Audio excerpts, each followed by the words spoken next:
Is the signal lost from my side?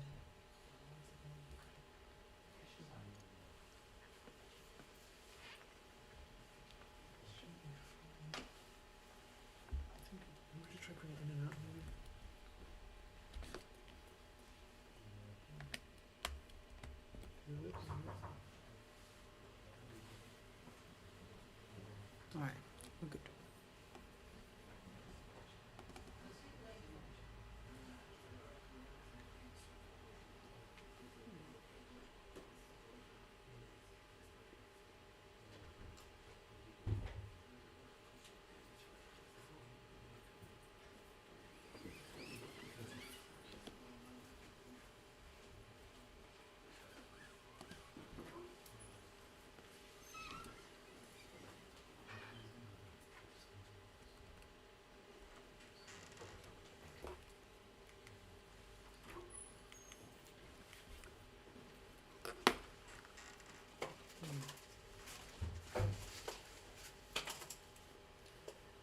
We're good to start? Okay.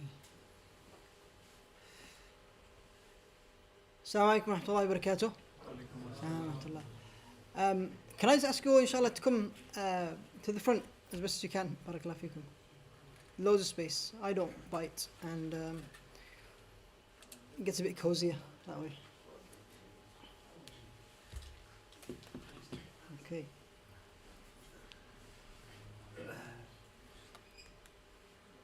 Okay.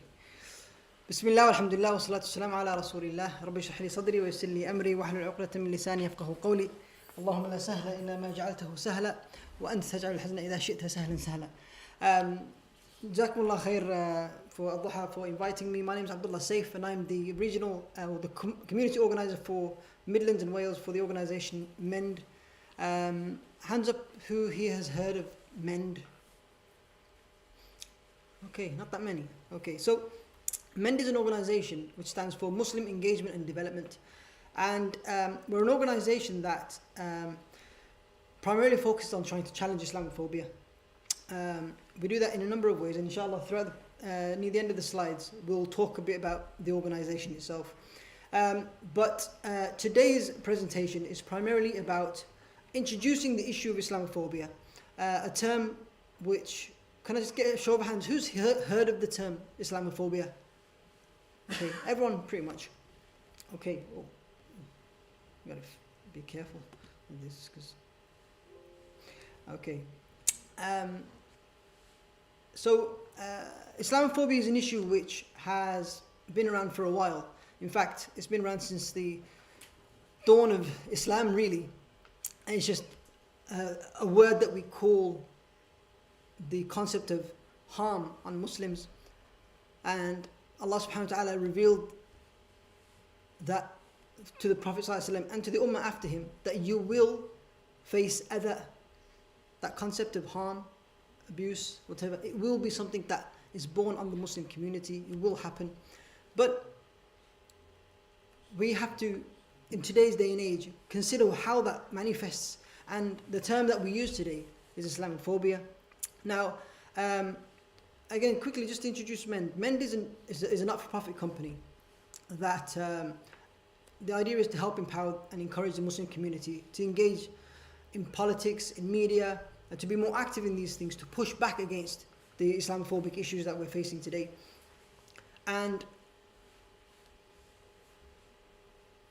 what I want to kind of just do just before we begin is to kind of set the scene of what we're going to cover today. This is going to be about 40-ish minutes, inshallah. It should take us just before Isha. And I'm going to try and make it as interactive as possible, or you can, the floor is yours. If you have a question, put your hands up. Inshallah, we can kind of engage with each other like that. And inshallah, we'll begin this presentation. What we're going to do today is cover four things. First and foremost, we're going to look at what it is, what actually is Islamophobia. We're going to look at definitions. We're going to look at this. This is an important point because even Islamically, there's this phrase which says, "Al-hukm ala shay' far'un an tasawwurihi." You can't really make a decision on something unless you can define it. You can't make a decision on something unless you define it. Terms nowadays are very loose. Everyone kind of claims to be one thing, but they all mean different things about it. So we're going to look at what definitions are. We're going to look at what the causes of Islamophobia are, what the issues, how it's arising, what the issues are, and I'd like to hear from yourself as well about this. And we're going to look at the cures of Islamophobia. Cures is a big word. Curing means getting rid of it, but the idea is to kind of push back against it to minimize the harm. And finally, we're going to look at something successful, some campaigns that have shown that, you know, when we work along this path, inshallah, we see some results. So let's push on. Defining Islamophobia. This is a definition here which has not actually come from, it's not from the UK, it's from an American company called Fear Incorporated. And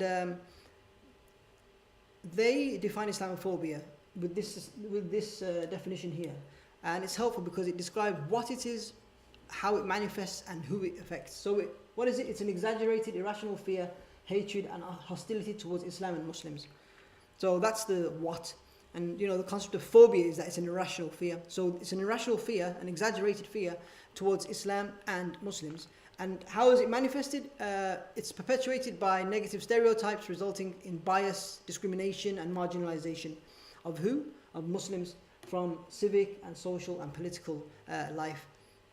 So we have to kind of appreciate that Islamophobia is beyond just hate and verbal attacks and physical attacks. It goes kind of a bit deeper than that. And this kind of gives a general holistic definition. And but there has been an attempt in the UK to try to kind of make one that is agreed upon, but it actually hasn't been that successful. There's an organisation, or there's a group in Parliament called the APPG. So in Parliament, they have APPGs for a lot of things. What it stands for is the All-Party Parliamentary Group. And in Parliament, what they get is they get a cross-section of politicians from Tories, Labour, whoever it is, and they come together to talk on a topic. So there's an APPG on British Islam, there's an APPG on fox hunting, there's an APPG on Hajj, on a variety of topics. So this one, the APPG on British Muslims, tasked itself with trying to kind of get to a definition of Islamophobia.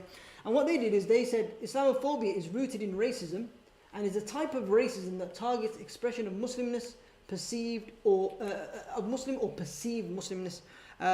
This is a definition which Mend itself actually kind of supports, but we've kind of produced our own kind of documentation on this definition in this document here, and we look at why is it that this definition we should support it. What things it's not the most amazing definition, but it's something that is workable, and so we're trying to kind of work across the UK to try to make this definition agreed. Now, this definition actually has been rejected by the England and Wales Conservative Party. I don't know if you've been following news, but there was a recent report done on an inquiry onto Islamophobia in the Tory party, which basically said there's hardly anything, and they just gave them a little rap on the knuckles. But it has been accepted by major political parties and local councils across the UK. So this is actually a widely accepted definition, but it's one that still needs more mainstream support. So like I said, this is one of the definition books that we've done. Now, definitions out the way. I want to look at what it is that Islamophobia is, and we need to kind of deepen our understanding. So we want to look at the theoretical aspects of why there's a rise in Islamophobia and the evidence to prove that it actually exists. There's some people, they say, listen, this thing is just a figment of your imagination. This word doesn't mean anything.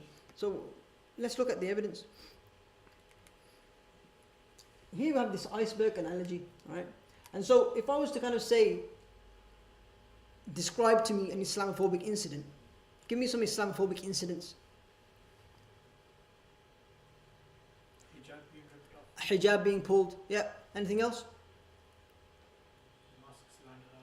Mosques vandalized. Anything else? Not you. Sorry? Being called a terrorist. So all these examples, they're all kind of like physical, verbal attacks. Yeah? And that's what people see. This iceberg analogy is obviously that you see the tip of the iceberg, but underneath it, it's a massive, it's like triple the size of what you see at the tip. And the reality is Islamophobia is like this. See, what this what this is at the top is kind of what's termed as anti-Muslim hatred or anti-Muslim hate crimes. Yeah, anti-Muslim hate crimes. But what you see and don't see under the surface is the stuff like discrimination, stereotyping, exclusions, marginalization, stuff that don't have a necessary physical element or something that you can see and tangibly kind of be involved in, but it's stuff that is taking place under the surface. And it's actually this stuff here right at the bottom, the marginalization, exclusion, stereotypes, discrimination, that allows for this kind of stuff to happen. All right, there's a build-up of all these kind of things, and then you get bam, you get these things here.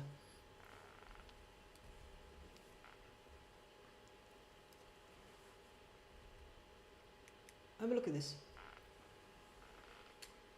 These are just a selection of some of the stereotypes or some of the media negativity that we've seen throughout the press in a long time. We've got newspaper headlines instigating division between Muslims and the wider British public, especially with negative language. You've got images like this, you know, you've got all the 1 in 5 Brits sympathise with jihadis, the ex-fatwa. That's a bit funny. Muslim plot to kill the Pope. All these things are being seen as people go into the newsagents, as people are picking up their newspapers. And what this does is, it's not only creating a divide, but it's reinforcing, perpetuating hatred and violence and this animosity for the Muslim community. What does it lead to? You get mosques being vandalized, you get people being attacked, and you get some instances of gravestones being damaged, and you get the unfortunate instances of attack and even killings.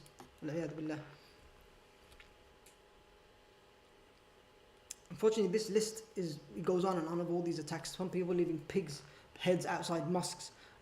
I started this job in June, and in the first few days I get a call, because Wales is part of my patch, is that this masjid in Wales, in Cardiff, they're praying Maghrib. Some guys came and started lobbing bricks through the window while they're in Salah. They managed to catch him, and this isn't something that happened ages ago. It's happening right now, and in fact we'll show some statistics later of something that just came out recently. SubhanAllah, last week in Leicester, they just appointed a new hate crime officer for Leicestershire Police, and it's a Somali sister called Sumaya. And so they put her face up on Twitter just to say, I'm the new hate crime officer, hello everyone. And the level of like non-violent hate crime that she suffered, this hate crime officer, it's kind of ironic. It was absolutely filthy, racist, Islamophobic, just gung-ho. You know, so these things are happening. But let's see the effect. So you have children themselves. So from 2017, this is, so Childline recording 69% increase in racist bullying in playgrounds, with common terms being used against Muslim kids as bomber and terrorist. You have in the workplace, there was kind of like a study done by the BBC. Is it easy to get a job if you're Adam or Muhammad? And so they did this thing where they got 2 CVs, exactly the same address, same grades, same schooling, same everything, same experience. One with a non-Muslim sounding name and one with a Muslim sounding name. And they sent it off, and they found that Muslim sounding names are 3 times less likely to get a job in interview. Again, this is the stuff that's under the surface. This is the marginalization, this is the exclusion that happens just because of an association that they have with a Muslim sounding name. And look at this. Religious hate crimes in 2020 and 2021. Okay, so you can see here that the hate crimes against Muslims, this is 2020 and 2021. What happened in 2020 and 2021? What was there? COVID. Where were people finding the time to do 2,700 hate crimes against the Muslims? Wasn't everyone locked up? Wasn't everyone at home? Look at this. Almost half of all religiously motivated hate crime were against the Muslims. And in fact, this, I'm going to try and put this across. Yeah, I don't know if I can get here. Look at this. That was 2021, 2022. This is 2021, 2022. So that was 2020, 2021. This just came out, yeah? And so religious hate crime, I don't know if I can do it, in April, so the hate crime here. So in the year ending March 2022, these are the crimes.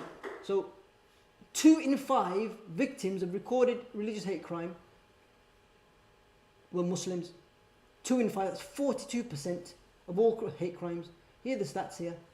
You can see that. So this hasn't put in it's not been put in a fancy graph. But you've got from 2021, 2022, we saw the number previously was 2,700.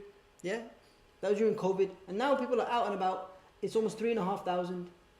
That's 42%. Almost double the next. So this thing is only going up. This issue is only increasing.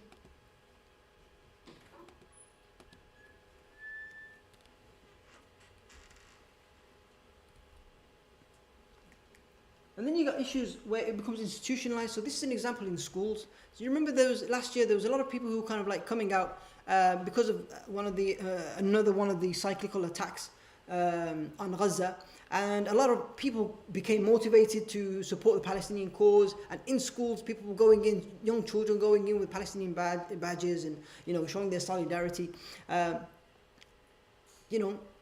what was going on was that you got instances where students were being told that displaying the Palestinian flag equates to supporting terrorism, right?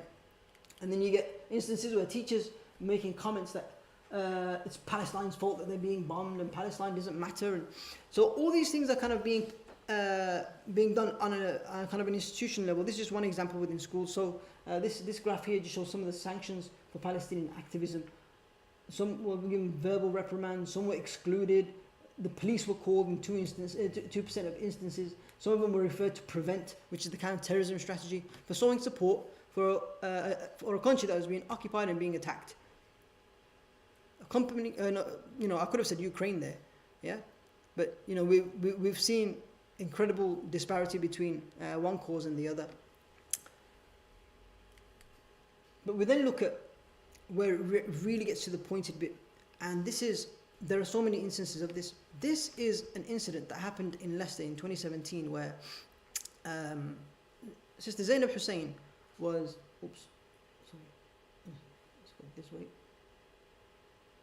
Sister Zainab Hussein was going to school with her daughters, and standard normal morning, but then this guy, Paul Moore, said, I'm going to go out my way, I want to kill a Muslim. That was his intention. And so he took his car and he drove around and he saw this sister with her 2 daughters and he ran over her. He ran over her, she was obviously knocked over, and then he carried on driving, and then he saw a few other girls and he tried to run them over and he missed. And then he went back and he saw Zainab still on the floor, so he drove over her again. La hawla wa la quwwata illa billah. Zainab, alhamdulillah, is alive. Alhamdulillah, she's got a broken leg and she's still kind of traumatized by obviously the incident. Alhamdulillah, men were there on the scene to kind of give her support, give her family support, bring the case to national prominence in the press, in the media, to kind of highlight the savagery of this individual. And Paul was actually convicted of attempted murder. They figured that this guy, this was his intention. He actually wanted to go out and do this. Then you've got the case of Muhammad Salim, rahimahullah, an individual who was a man who's just like any other gentleman who's in the masjid, elderly man who just goes, his daily routine was making sure that he goes to the salat in Jama'ah. And he went to Salat al-Isha in Green Lane Masjid, and on his way out, he was stabbed to death by Pavlov Lapshin, who was from Eastern Europe. This man here. This man that day not only just killed Muhammad Salim rahimahullah, but he also went about planting bombs in a few masajid around the West Midlands, in Tipton, in Walsall, in these places. And so the motive for the death was alleged because he was brown and dressed like a Muslim. So this person came over to the country just to kind of commit these kind of these attacks. You have the case of another elderly Muslim, Muhsin Ahmed, again, 81-year-old, who was killed after sustaining serious head injuries following a brutal assault. He was on his way to the masjid as he walked to prayers at masjid in Rotherham. These two criminals here killed him, Dale Jones and Damien Hunt. He died after being 11 days after he was attacked. And then you have Makram Ali rahimahullah. He was leaving the masjid after Salat al-Tarawih in North London, and he was leaving the masjid in Finsbury Park, and this man here, David Osborne, he left Cardiff on that day in Ramadan, and he went all the way to London, saw some guys coming out of a masjid and drove into them, and Makram Ali rahimahullah was killed. And he himself, this guy, said that he was impacted by what he saw of the negative media of Muslims in the press, and he was impacted by it, and he said, I have to do something, these guys are criminals, these guys, the whole narrative that we just saw, he was impacted by this, and he wanted to kill, the jury had been told he wanted to kill as many as possible. But obviously the biggest incident that we all no doubt can remember is the tragic incident of Christchurch in 2019, when Brenton Tarrant walked into two masajid, fully loaded with assault rifles, and live streamed the massacre of Muslims as they got ready for Salat al-Jum'ah. 51 shuhada, inshallah, from that incident. And these ranged from Mu'adh Ibrahim, who was only like 4 years old, to Haji Dawood, who was 71, Linda Armstrong, Reva's sister, who was very prominent in the community, 14-year-old Sayyid Ahmed as well. And this man, his motives were very clear. He didn't try and hide what he was about. He actually wrote 74 pages. He wrote a manifesto saying, I'm doing this because of this thing called the Great Replacement. All the white people are going to get replaced. And so he described who his inspirations were and what it is that he wanted to kind of do. And so he went about and did this. So all this was to kind of point out that the issue of Islamophobia isn't something that's a figment of an imagination. These things are actually happening. So we want to actually kind of like consider what's causing some of this. Now, the media narrative is something that is obvious. We saw some of the headlines and some of the press, and we've been exposed to everything ourselves. We've seen the media narratives. We've seen after 9/11 all the kind of stuff that's come out, 24, Homeland, all these kind of major shows that are coming out with one, the only depiction that Muslims had, or an Arab had, or a Muslim sounding name had in Hollywood or movies, was that they were a terrorist or some kind of like criminal. And so all this kind of is bleeding in. And in fact, there was a study done where they looked at press coverage over a certain period, and they found that for every one mention of a moderate mention, moderate just doesn't necessarily mean good, but just moderate mention of a Muslim, there were 21 references of extremist Muslims. So you got 22 articles, right? Headlines, whatever press. One of them is moderate, and 21 are saying extreme. Imagine everyone in this room, yeah, there's about 20 of us here, yeah. I'm being told, I'm the only one saying he's a good guy, he's all right. But all of you are saying, this guy, he's mad, he's horrible, So people are not going to take my word over 21. And so this is the kind of volume and barrage of information that people are getting about Islam and Muslims. And yet, subhanAllah, despite this, subhanAllah, so many people are coming to Islam and trying to find out about Islam. But the idea is that the average person, their exposure to Muslims, Islam, from the media itself was this intense. And it was a field day for people who had an axe to grind against Islam, people who just didn't like Islam and Muslims. And then you got articles like this, for example. You get headlines like, Christian child forced into Muslim foster care. Oh my God. Yeah. This article was written by this piece of work here, Andrew Norfolk. And this guy's, he just gets paid just to, when he goes after Muslims, he goes to try to really drag us through the dirt. And he's written some other crazy articles. But in this one, people are reading this, and this is the Times. This is the most recognized newspaper in the world. Front page of the Times. And people are like, what is going on? And look at that picture. Oh my God, what is that? You can't even see her face. It's just a black shadow. It's just this blonde girl who's pixelated. What's going on here? The story, so hacked off this group here. They tried to push against fake stories and all this kind of stuff. And in this particular story, for example, what happened was there's a Muslim foster family. They've been fostering kids for ages. In fact, they've won awards. And this 5-year-old Christian girl, white girl, she's put under her care. She's not the first, and she wasn't the last. And in fact, this family was even praised by the girl's grandmother, right? So her credential, the family's credentials, they stack up.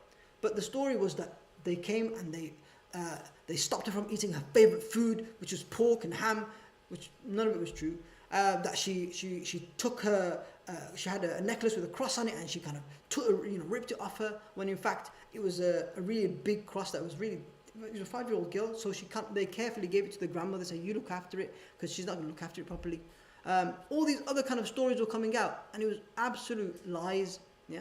But the retraction, no one's going to see that, because the damage is already done, and this is part of the problem. Now what you get is that people's psyche and people's engagement, or people's perception, of Muslims becomes really warped. All they're seeing is Muslims and Islam in the press. Here we go again. And all they're seeing is that it's collected with negativity. And so this starts to skew people's minds. And so there was a poll done, right? And the poll was, what do you think, what proportion of the UK do you think is Muslim, right? And so there was some saying under 5, under 10%, under 20%, over 20%. And so from those who said it was more than 20%, okay? This is my query to you now. So the question is, what proportion of the UK do you think is Muslim? So some people said above, below, but some people said over 20% they think was Muslim. So I'm going to ask you guys, in London, what do you think the results were that people said, what percentage of people said that in London, Muslims were over 20%? In London, what percentage of people do you think said that Muslims were over 20%? What do you think?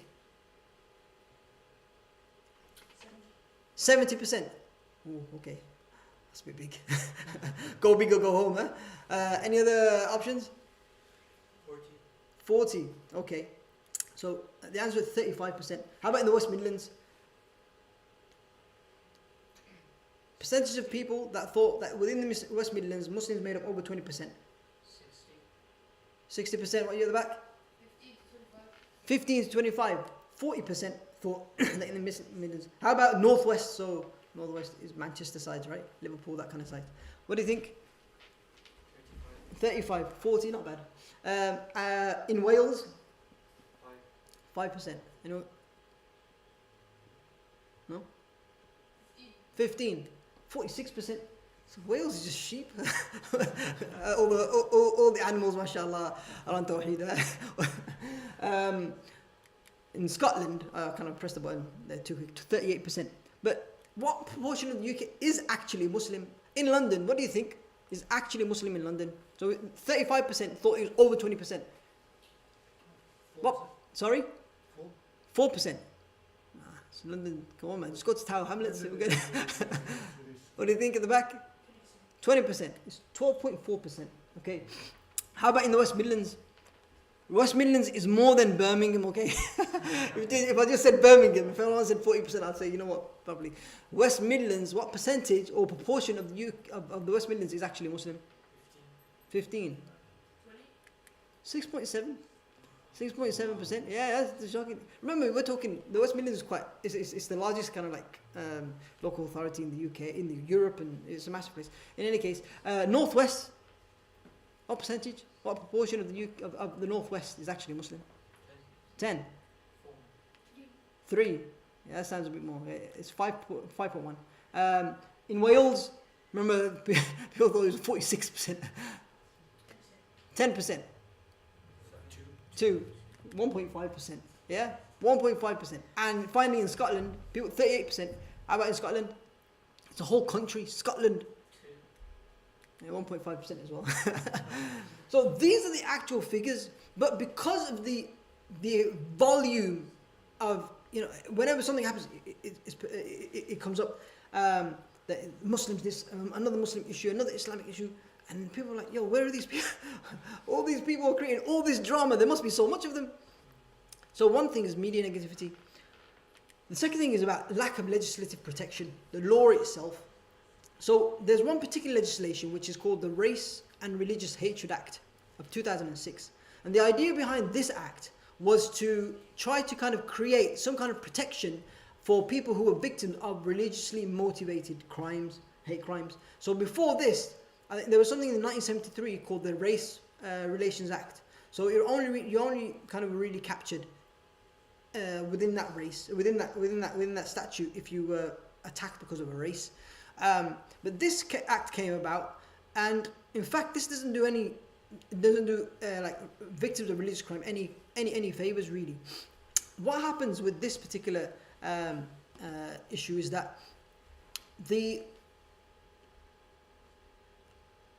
there's a massive disparity. There's 2 separate offences, one for race hate and one for religious hate, right? If you insult, abuse, or violate or commit violence against someone just because of their race, then automatically you're caught within this this statute, this law catches you, and you can be prosecuted on this act. But when it comes to religious hatred, if you insult someone, if you abuse someone, if you commit violence or threats to someone, none of that actually matters unless you have the intention to actually stir up religious hatred. Let me repeat that. You can swear, you can abuse, you can send threats on someone based on their religion, on their faith of Islam, and not be caught under this act. The only way you can be caught under this act is if you had the intention that you want to stir up a religious hatred. Yeah? And so what you find is that people don't even bother using this act because it's so difficult to meet that standard. How are you going to prove someone might have the intention to abuse you, to insult you because of your religion, but you have to have the intention to stir religious hatred. And that is causing so much problems because of this. Now, they could be caught under another criminal act. So they might, there's actual body, there could be like assault charges or any other kind of offense, no doubt. But under this particular law, it doesn't actually kind of give you that level of protection. Now check this out. Here's an example of where it kind of doesn't work. This guy, Eric Kitson, remember UKIP? Yeah, I don't know if they still exists, but this guy, he used to be a councillor for Stourport in Worcestershire. So Worcestershire still forms part of the West Midlands, right? And he was investigated over comments of a cartoon he posted on his Facebook page. You can see this cartoon here, stuff about him. So he's a pig, it's got a chef's hat, Lafz al-Jalal is on there, and there's a Quran being burnt and some Muslim person getting burnt over that flame. He posts that, so a Muslim looking man being spit roasted on a fire fueled by copies of the Quran, right? And in another post, you can't see it here, but he's saying about Muslim women, you should hang them all first and then ask questions later. So this is a counsellor who's kind of like putting all this out. This person himself, this person, his obviously case was investigated, and the Crown Prosecution Service ruled that his words were merely deemed to be insulting, abusive, but not threatening enough to stir, or he didn't have the intention to stir up religious hatred. And so they admitted that whilst his words might be insulting and abusive, even threatening, they could not prove his intention to stir up religious hatred. So he wasn't caught under this particular act. So you can go that far and still not be caught under this particular act. And finally, well, not finally, another cause is the structural barriers preventing Muslims from participating. And just some examples of where Muslims are when it comes to participation in, especially because men kind of focus on the politics and the media realm. Look in the media, all right. So Muslims make up just under, Muslims make up 0.4% of the media. So these are some of the famous names within the media that are identifiable as Muslims. So you got Mahdi Hassan, obviously, Faisal Ihsan, who works at the BBC, Fareen Alam, and Miqdad Versi. 0.4% of Muslim are Muslim journalists. But when you consider that we actually make up almost 5% of the UK population, it's massively disproportionate. So we get other people telling our stories. We get other people with a skew trying to kind of like write about Muslim issues.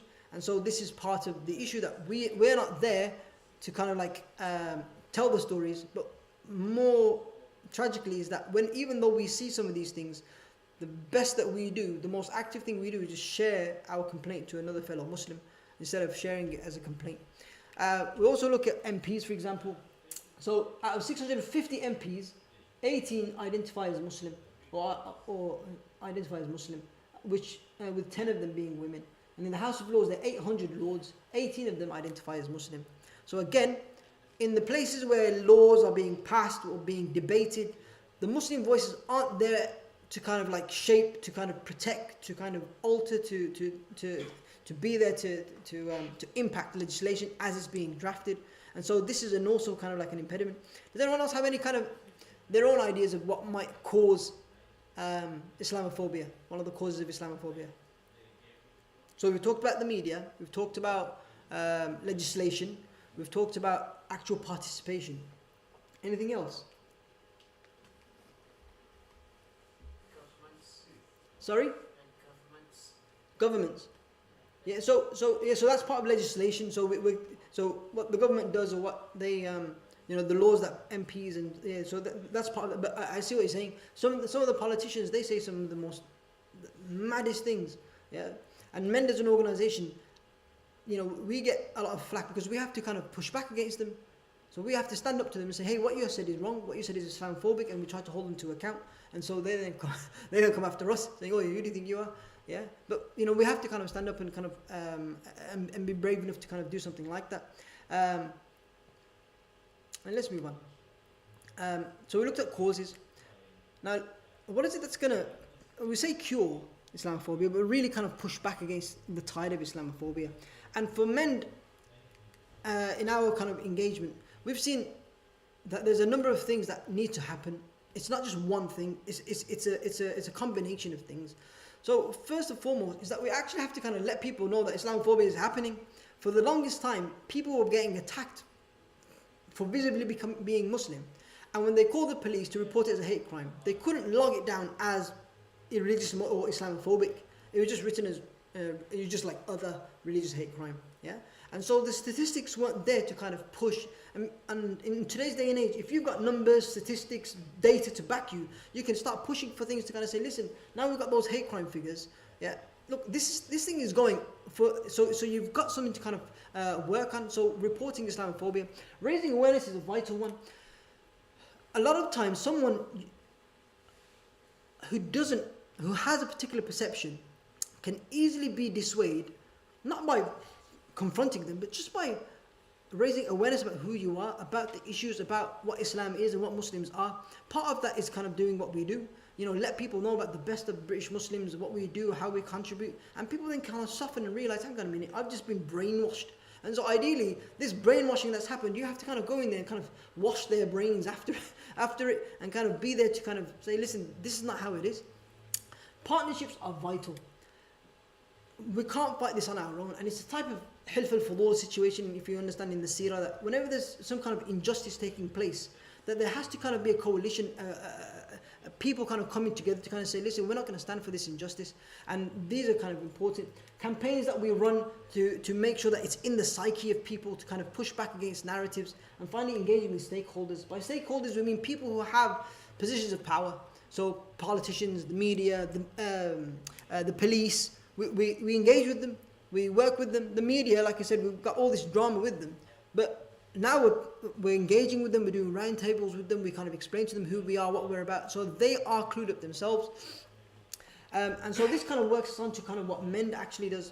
So MEND is an organization, like I said, we're called the Muslim Engagement and Development Organization. We're a not-for-profit company, completely 100% alhamdulillah community funded. And we take no government grants because we can't, because we have to slag them off sometimes. So you don't bite the hand that feeds you, I guess. So, but our community is the one who feeds us, alhamdulillah, and keeps our lights on. And so we're able to kind of support and push our agenda. So what is it that we're trying to kind of do?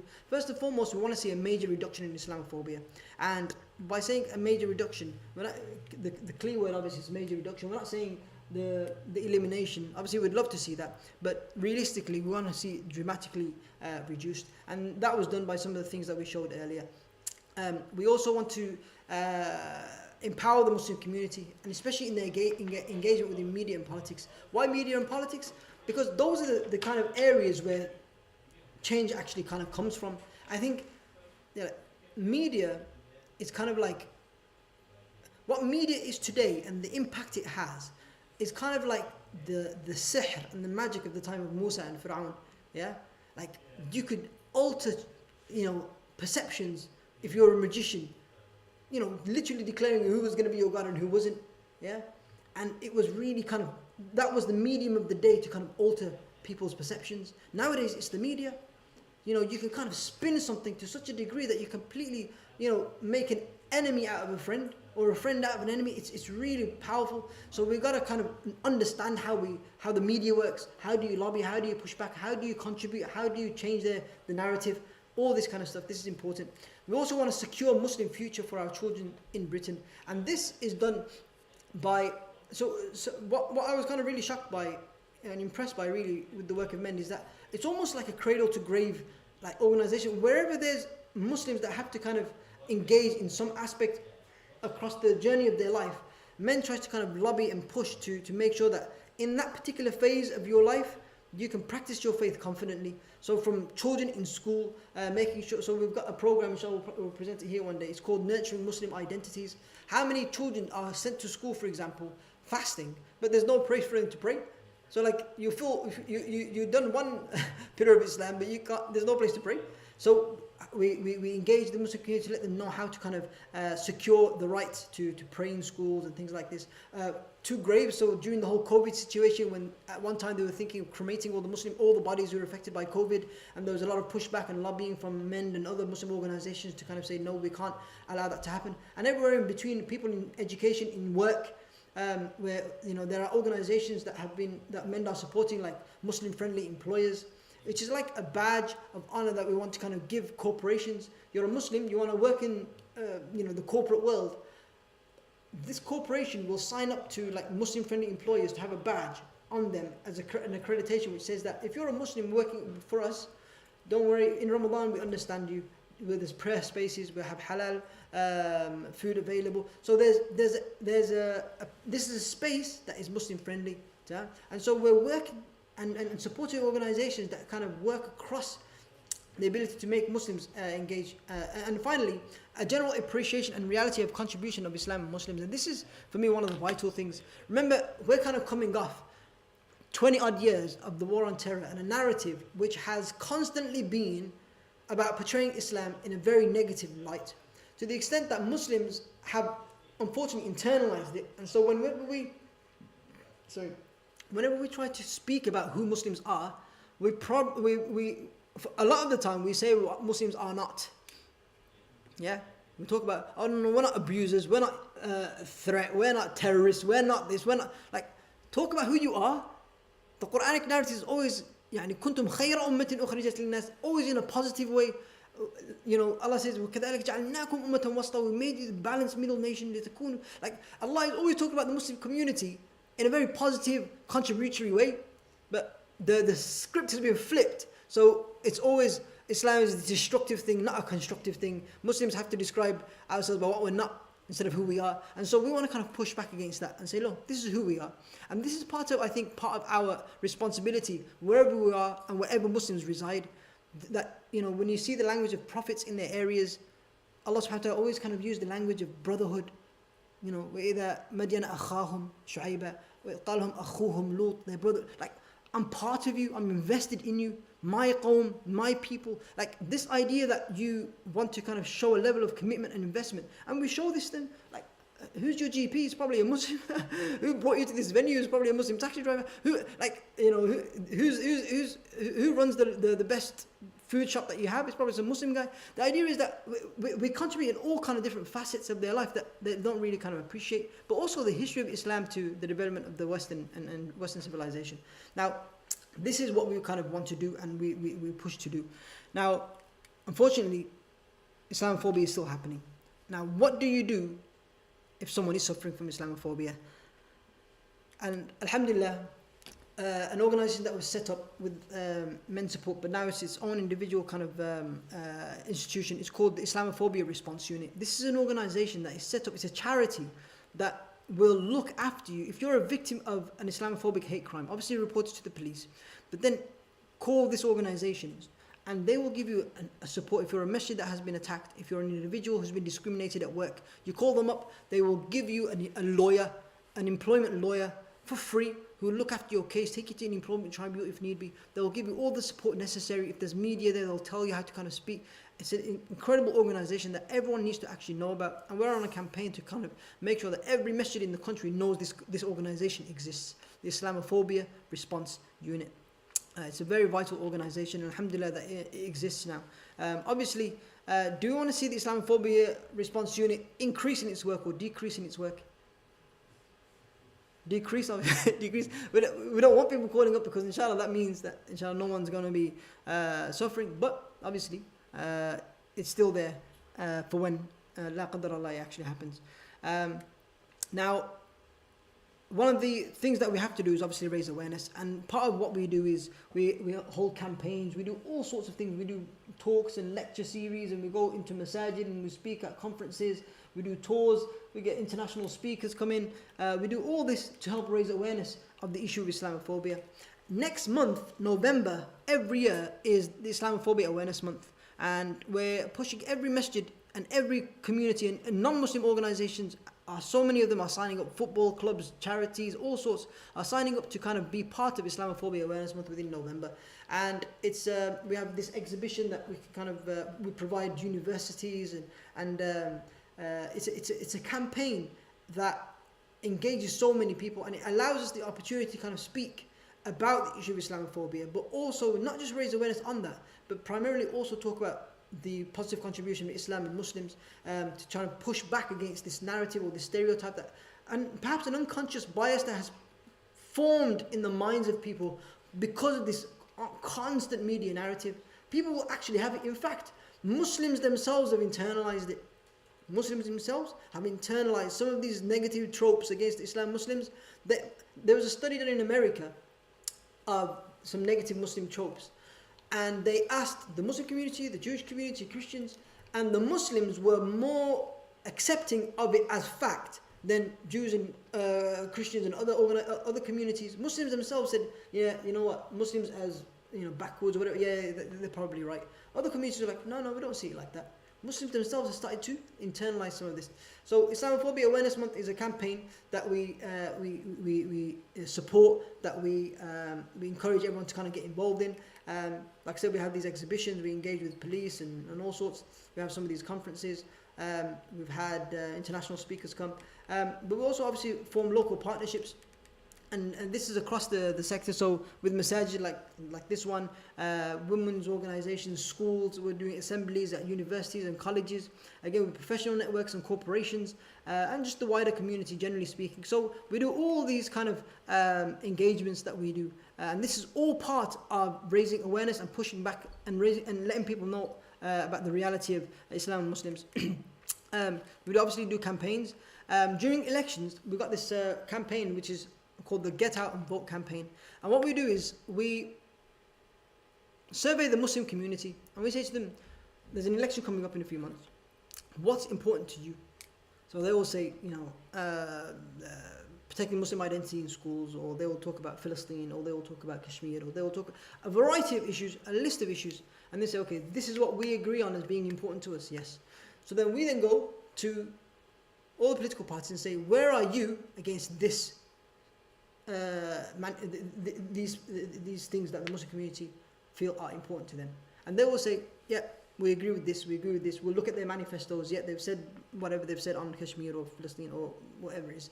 And then we'll give a spread, and we'll give you the results, and we'll spread that out across the Muslim community. And we'll do it like through the MCB and other kind of organizations. And we'll say, this is where this political party is against what we feel are important. Now you make a decision based on this about who to vote for. So we're not going to tell you in Hall Green, this constituency, vote for X or vote for Y. Yeah, we can't go into those kind of depths. But generally speaking, that's the campaign that we do. So we get Muslims registered and we get them to vote with their eyes open. And what we do hustings. So we engage. This is in Scotland. So we've got Nicola Sturgeon herself, Anas Sawar, and a few others in Scotland, where we do hustings and we ask them questions and we tell them, listen, where are you on this? Where are you on this issue? These are just more hustings, really. Just again engaging on the election front. Again, Islamophobia Awareness Month. This is a campaign. You can just go on the website islamophobiaawareness.org. If you're part of an organisation or a charity or a company, check this out. Sign them up. Get involved. Become a supporter. We engage with large corporations, like we talked about. There's an organisation now called the Muslim Friendly Employers who does a lot of this work. And we have a number of other campaigns that we do. So that involves Palestine and a few other things. Now, stakeholders, we talked about, these are the people who actually hold power. So we talk about media. So we do roundtables with journalists. This is another evidence of one with ITV and the National Union of Journalists. We work to kind of like push back against narratives. For example, this imam was beaten to death, rahimahullah. Yeah. And it was in Rochdale, and obviously Rochdale was one of those grooming gangs, and you all kind of perhaps have heard of the drama that happened there.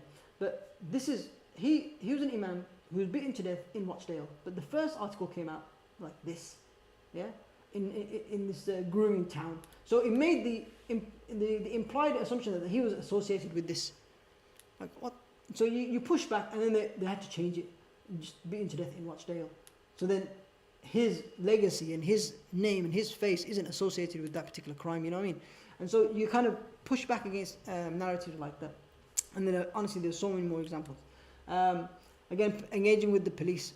Love them or hate them, the police are there to actually kind of provide a service, yeah? Taxpayers' money goes to funding them. And where you build good relationships with them, you find genuinely a pillar of support. And so they're very open. And I'm sure all of you are kind of like privy to all the drama that happened in Leicester with the whole Hindutva thing. I've been working on that for the past 2 months. Yeah, it's just absolutely crazy what's happening there. But there's good relationships that the Muslim community have with police forces there, with the police force there, and a lot of them need education. Like they've known the Hindu community for decades. The Muslim community and the Hindu community living side by side for ages. But then when you talk to them about, this is Hindutva inspired, RSS, they're like, we don't know anything about this. So, but they're willing to sit down with you because you have a relationship with them, and you explain to them who they are, you show them the evidence, you show them what this ideology is about, and they start to kind of think, okay, this is something we have to think about. Local councils, obviously, and politicians generally speaking. So again, lobbying them, making sure that they kind of take on the definition of Islamophobia so that they're held to that particular standard. And so the final thing is actually a video, but I can't play it for some reason. But it's kind of like a recap of some of the achievements that men have done by following this strategy of ours. Unfortunately, I'm clicking it, it's not going to work. But how does men actually work on the ground? So, on the ground, men has about 20 to 30 staff, part-time and full-time. And they work across a number of things. Some of them design posters and work in the media realm. Some work on policy, responding to any laws that have come out and how to push back against them, trying to kind of dissect them and make them palatable and understandable. Some work in social media. Some like me, I'm a community organizer, so I work in the community, building relationships. And so what we have this staff, but the bulk of the work is done by volunteers. And in each region, we have what is called local working groups. So there's a working group for the Midlands, which is our patch, London obviously, and all these other places. I'm personally responsible for Midlands and Wales, which is a massive, a massive patch. But me and another colleague, we oversee the work of working groups. And working groups are the backbone. They know what's going on the ground. They have connections into communities that perhaps we would never be able to kind of speak to or engage with. And they're the ones who man the stalls. They're the ones who kind of support masajid who've been attacked. They're the ones who kind of think of ideas of engaging with the community or the wider community. They do a whole variety of things. Some people, they come and they say, we want to join men, but I like the whole policy thing. I like writing reports and stuff. Okay, then we've got something for you. Some of them are designers. They're like, I can design posters and stuff. We can support our design work. Some people want to do presentations. They're really good. They're teachers, or they can present. We'll teach them all this presentation. You can come and you can deliver it wherever it's needed. Some of them have so many different skills, and we provide all this training. And so and this is part of the package of coming on board and working with men. I mean, in social media, we have a number of followers, alhamdulillah, across all the social media platforms. And if you have your phone, please feel free to join us on Twitter and Insta and all these kind of other places. And you'll see the work that we do. Follow us, and you'll get action alerts when something's happening. You know what to do. What's the latest drama that's happening in the Muslim scene? How is it that we push back against something that was recently said? Where we were designing an app. I don't know what's happened with the app. So the idea is that this app is one thing you download, and then you get an alert saying, listen, there's this issue. You can lobby your MP by a few clicks, and then the email's gone. That's working with it. Now, all that being said, one of the kind of intentions that I had coming into this was obviously presenting this and letting you know about the work of men, but also seeing if anyone kind of really is willing to kind of volunteer with men. Like I said, our volunteer base is wide, broad, but it's based on people like yourselves, your good selves. And if you're willing to, please come to me, and I'll be happy to kind of like engage with you and take your details, and we can work on you becoming a volunteer with men. And you can also go on the MEND website there, mend.org.uk /volunteer. Inshallah, put your details in, and we'll contact you as soon as we can to get you on board. And like I said, we are 100% community funded. All our donations come from the Muslim community, from businesses to individuals, £5 donations, £10 donations, and we really need your support. This is incredible. I'm not saying this because I'm employed by them. I was working as a solicitor for 14 years, and I thought I need to do something a bit more worthwhile. So I packed that in, and I'm doing this full time, and because it's important work. That's my own journey. It's important work, and so now, and I've always kind of been volunteering on the side on issues like that. I thought, you know what, if I can make this like a full-time thing and something that I'm passionate about, I care about my Muslim community, I care about this issue, let's do something about it. And so, you know, give what you can, your time. If you can give money, ahlan wa sahlan, barakallah feekum. This work is absolutely vital, and unfortunately this issue is only going to grow. You know, like I said, we've seen the stats growing year on year, unfortunately. And I'm saying that laughing. I'm not laughing because it's funny. I'm laughing because it's ridiculous, really. I don't know what else to do other than you either cry or you laugh. So yeah, that's my pitch, I guess. That's my presentation. If there are any questions, please feel free to ask. I'm here for you. You raise your hands, ask, make your points. If you've got any comments, questions, reflections, please make them. Barakallah feekum. Jazakumullah khair once again for the invite, and the floor is yours. Bismillah. Any questions? Any comments? Anything that you've seen and thought, what's this issue about? No? Go ahead, brother. Alaikum salam. Jazakallah khair, excellent presentation. Barakallah feek. I just have a question about, it's quite good that you mentioned your solicitor because it's kind of legal related. When Islamophobia in the media happens, do do you have a team of lawyers who can sue those newspapers and can say that actually crosses the line, or are they covered under freedom of speech that they can actually do it? Like, how does the correction work, if you know what I mean? Yeah. Because I think a financial loss would be better than just changing, a sentence. Yeah. So it's not something that I'm personally kind of or was involved in, but obviously when it comes to publications, there's obviously libel laws and discrimination and defamation laws with things like this, and people are challenging and have challenged and have successfully challenged the Times, the Sun, the BBC, and holding them to account, because what happens is that it's usually sometimes you got to pick your battles. Sometimes if someone says something defamatory or libelous, first you actually have to see, does that person have money to to actually kind of like make it hurt, or not. If it's just an individual who's from a council estate or something, it's just you can maybe make other cases against them. But when it comes to defamation and libelous things, some imams have been called extremist.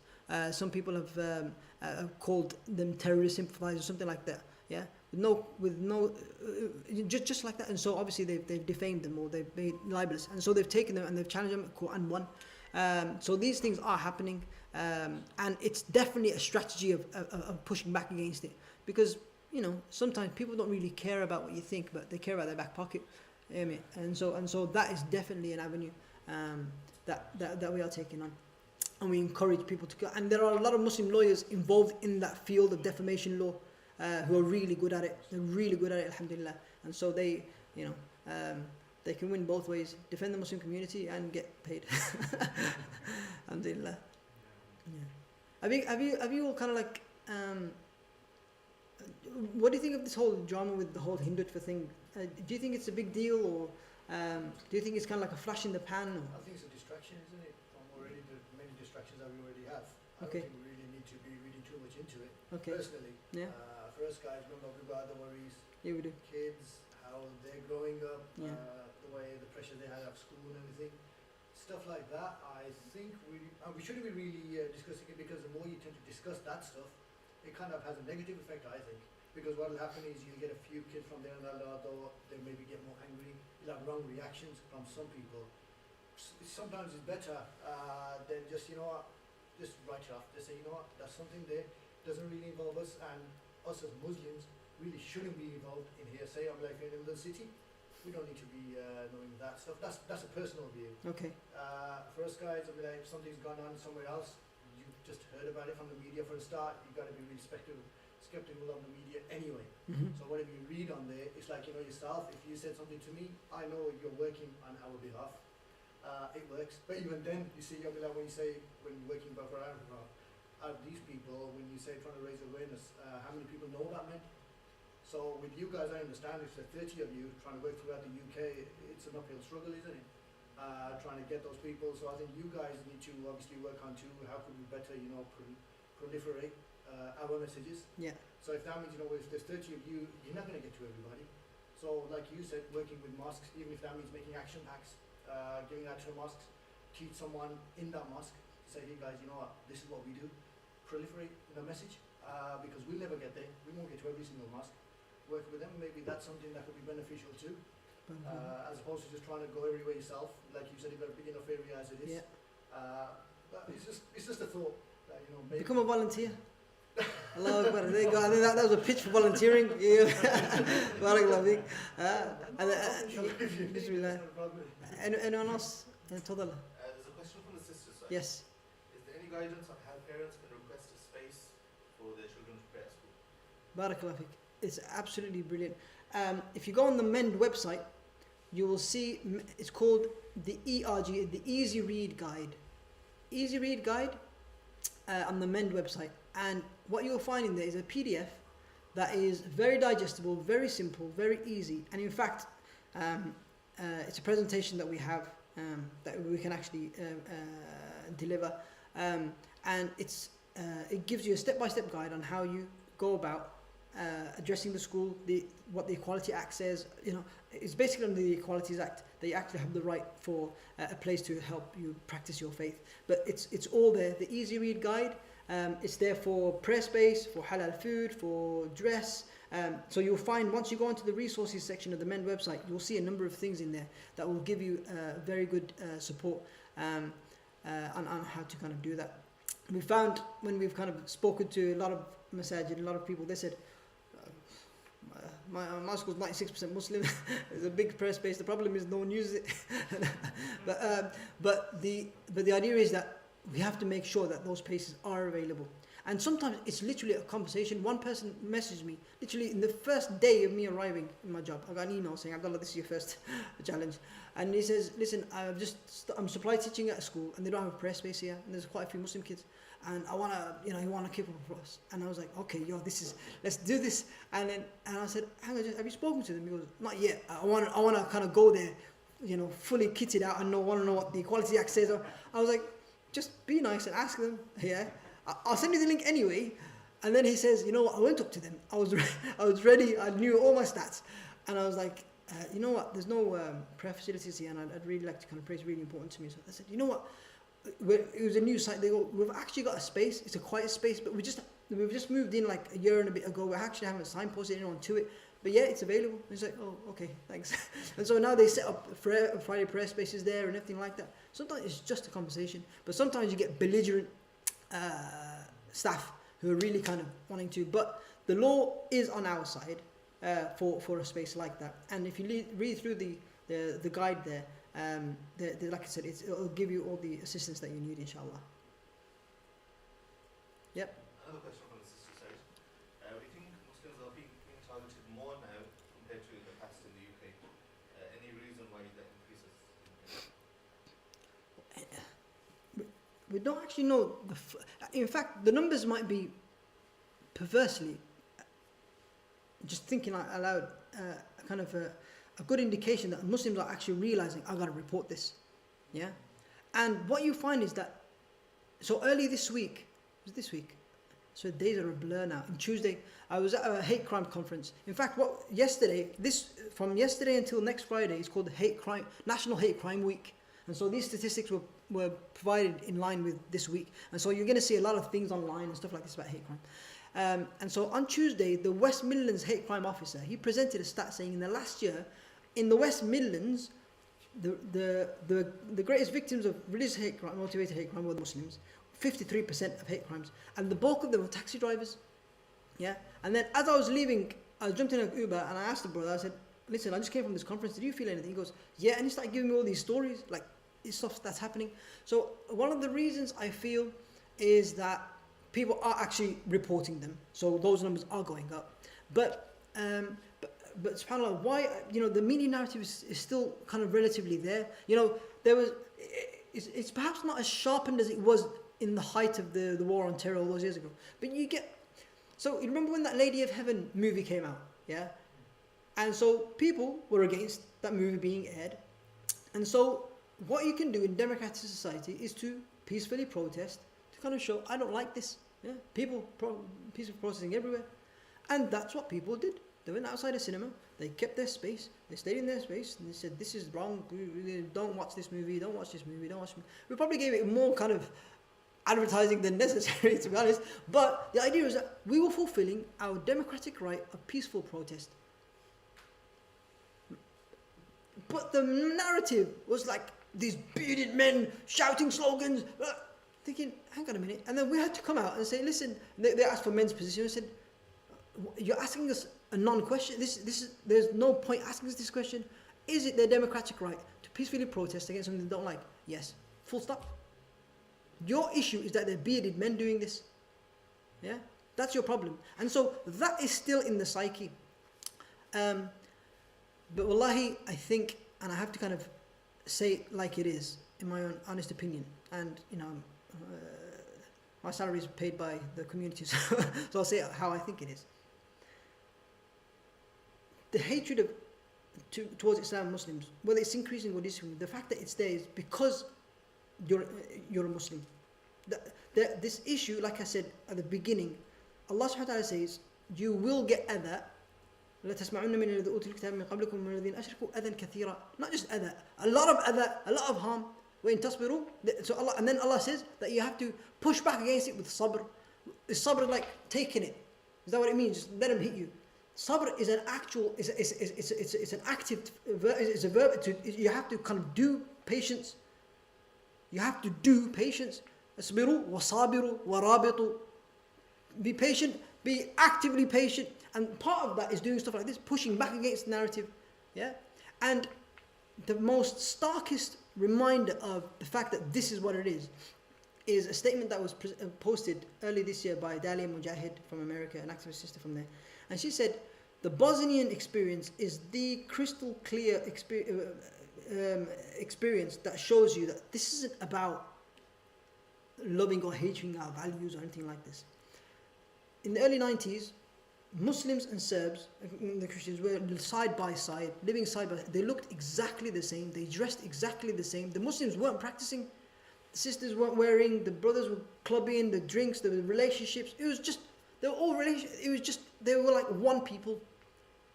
And the Muslims themselves, the only thing that distinguished them was that her name was Fatima, or his name was Hassan, or something like that. Yeah. And in a night and day, the thing flipped. And they said our neighbours were burning our houses. We went to school with them. We just went out with them 2 weeks ago. And it wasn't because of some media narrative. Well, there was a big narrative, but the moment came, and that was that was the cause of it. And so, while we kind of talk about these important things and some of the causes, we have to realize that there is going to be this sira', this conflict, this thing that happens between haqq and batil, between Islam and belief and disbelief, all these kind of things. It's going to be there. But our job is to patiently, actively, peacefully persevere and show sabr in its true active form. And some of the suggestions that we gave are just some of them. Sorry, a bit of convoluted answer, but I think just wanted to share those thoughts. Jazakallah khair. Okay, تفضل. Another question. So, some events take place, and you get some protesting. Yeah. And sometimes that brings more attention to the event than it would have gotten anyway. Yeah. What would you advise still to go ahead with the protest then? Like for Yeah. example, Sorry, go finish up. like for example, the stuff that's taught in schools. I think there was a school not Yeah. far from here in which Yeah. for days there was a protest. That brought a lot of attention to the school, and it painted the Muslims in a bad image. But at the same time, what would you say? Is it really necessary or is it excessive? So the whole RSE issue and protesting against it it's a big issue, and it's something that's become it's not just a Muslim issue. I mean, even those protests, Christian community, Jewish community were part of that, and I think when you're trying to kind of challenge a policy, there has to kind of be a multi-pronged strategy, yeah. And just because you're going to put attention on the issue shouldn't stop you from kind of saying, I don't like it. There's no way to kind of sweep this thing under the carpet, because they're introducing it under the carpet. So you have to kind of push it out in the open and say, hey, this issue. And I think for people to kind of know that the Muslim community has a stance on this particular issue is important for people to see as well. But again, hikmah is always advised, and the way we protest it, sometimes, stuff like that, sometimes we shoot ourselves in the foot. There's a way to kind of do things without having the drama that comes with it. Some of it is going to come because you're the other, in any case. Oh, look at these guys, these intolerant, whatever it is. No, that's not our narrative, and that's not our position. But people are going to dress it up like that. If there is an issue that is affecting your kids, like you said, Akhi at the front, like, we have our own important issues, our kids, raising them upright and stuff like this. Raising them upright means you have to kind of push back against stuff that is trying to make them not raise upright. Yeah, it's a multi-pronged thing that has to kind of take place. But always hikmah, always do it in a thing. And in fact, social change actually doesn't come about. Like, there was a time when black people couldn't go into places. Remember, in some places here, no blacks, no Irish, no dogs. In Birmingham, in places here, no blacks, no Irish, no dogs. Yeah. And how is it that people push back against this whole narrative of black racism and stuff like that? They protested. It was civil disobedience at times. They say, listen, this law is unjust. Yeah, I don't care if you arrest me, but this law is ridiculous. And people, you couldn't sit on the same bus, you couldn't sit on. So they had to kind of do those things that drew attention to it. But what it did is, at times, it highlighted the ridiculousness of the situation. So I'd say it's still important. But like I said, it's just got to be done with hikmah and in consultation. Allah a'lam. Barakallahu feek. Jazakallah khair. بارك الله فيكم سبحانك اللهم وبحمدك نشهد ان لا اله الا انت نستغفرك ونتوب اليك بسم الله الرحمن الرحيم العصر ان الانسان لفي خسر الا الذين امنوا وعملوا الصالحات وتواصوا بالحق وتواصوا بالصبر جزاكم الله خير once again السلام عليكم ورحمه الله وبركاته